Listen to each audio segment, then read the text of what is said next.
Imaginez un peu, si on pouvait récupérer presque 2 jours de travail chaque semaine.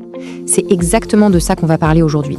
Comment les PME peuvent dire adieu à la surcharge manuelle et passer en pilote automatique. L'idée, libérer un temps précieux pour ce qui compte vraiment, faire grandir l'entreprise. En fait, tout part d'un constat. Il y a ce qu'on pourrait appeler le temps perdu invisible. C'est un problème que toutes les boîtes connaissent, mais que très peu arrivent à mesurer. C'est comme une fuite d'eau silencieuse qui finit par épuiser les équipes et freiner la croissance. Et le chiffre y fait un peu mal. 40% de la semaine de travail. Oui, vous avez bien entendu. C'est quasiment 2 jours entiers qui s'évaporent chaque semaine. Mais où va tout ce temps exactement? Allons voir les coupables de plus près.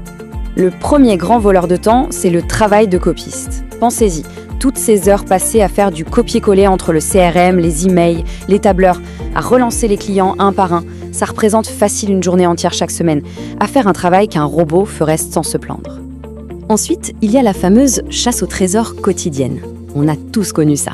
Essayer de retrouver le bon fichier, la dernière version d'un document, ou juste confirmer une info qui se trouve quelque part dans un autre logiciel. Eh bien, cette petite chasse, c'est une demi-journée de perdu chaque semaine. Et enfin, le grand classique, le reporting à la main. Chaque semaine, c'est le même rituel. Des managers passent des heures et des heures à assembler des données qui viennent de partout pour créer des rapports que d'autres, parfois, refont de leur côté. C'est un effort énorme et bien souvent redondant. Et quand on fait le calcul sur une année, accrochez-vous bien. Pour une PME de 20 personnes, on parle de plus de 3000 heures qui partent en fumée. C'est juste colossal. Pour que ce soit bien clair, c'est comme si on payait 2 salariés à temps plein, juste pour faire des tâches répétitives. Ce coût, il n'apparaît pas sur la fiche de paie, bien sûr, mais il pèse très lourd sur la rentabilité de l'entreprise. Bon, la bonne nouvelle dans tout ça, c'est qu'il existe une sortie de secours. On va maintenant passer du problème à la solution. Voyons ensemble, très concrètement, ce que l'automatisation change au quotidien. Alors là, le contraste est saisissant. À gauche, c'est le monde d'avant. Un devis qui prend 2 jours à sortir, des relances qu'on oublie, des erreurs de saisie. Et à droite, le monde automatisé. Le même devis prêt en 5 minutes.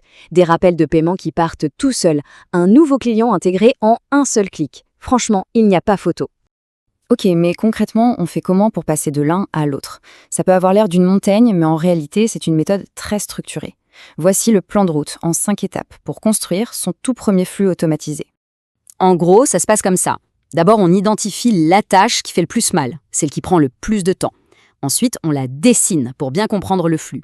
Après, on connecte les outils qu'on utilise déjà. On teste sur un cas réel pour être sûr que tout roule. Et enfin, on déploie et on étend à d'autres processus.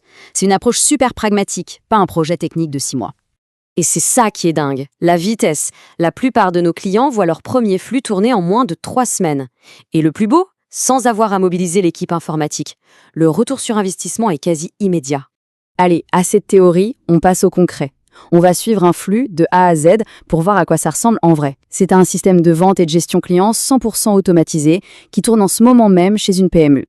Alors, tout commence ici. Un prospect remplit un formulaire sur le site. Instantanément, une IA analyse ses réponses, lui donne un score et hop, crée automatiquement sa fiche dans le CRM. Tout ça sans la moindre intervention humaine. Dans la seconde qui suit, un email personnalisé part tout seul. Dès que le client potentiel signe les devis en ligne, le système prend le relais et génère le contrat final à partir d'un modèle. Le processus de vente ne s'arrête jamais, même la nuit. Le contrat est signé? Parfait. La facture est créée automatiquement dans le logiciel de compta et toute la séquence d'accueil du nouveau client est lancée. Le passage de la vente à l'administratif devient totalement fluide. 0 friction. Et le robot, lui, ne s'endort pas. À la date d'échéance, il vérifie si la facture est payée. Si ce n'est pas le cas, une relance, courtoise mais efficace, est envoyée automatiquement. Et pendant tout ce temps, le tableau de bord de l'entreprise se met à jour en temps réel. Visibilité maximum, effort minimum. Ok, c'est super sur le papier, mais en chiffres, ça donne quoi? Regardons ensemble l'impact réel de ce genre d'automatisation mesuré chez des PME après seulement 90 jours. Premier impact, et pas des moindres, moins 70% de temps passé sur les tâches administratives. Imaginez, c'est du temps que les équipes peuvent enfin réinvestir dans la vente, l'innovation ou tout simplement le service client. Deuxième résultat, qui parle beaucoup aux entrepreneurs, la capacité de traiter 3 fois plus de prospects, et ça avec la même équipe. L'automatisation permet de gérer la croissance sans faire exploser les charges. C'est ça la vraie scalabilité. Et puis, il y a la qualité. Plus de 90% des processus automatisés sont exempts d'erreurs humaines.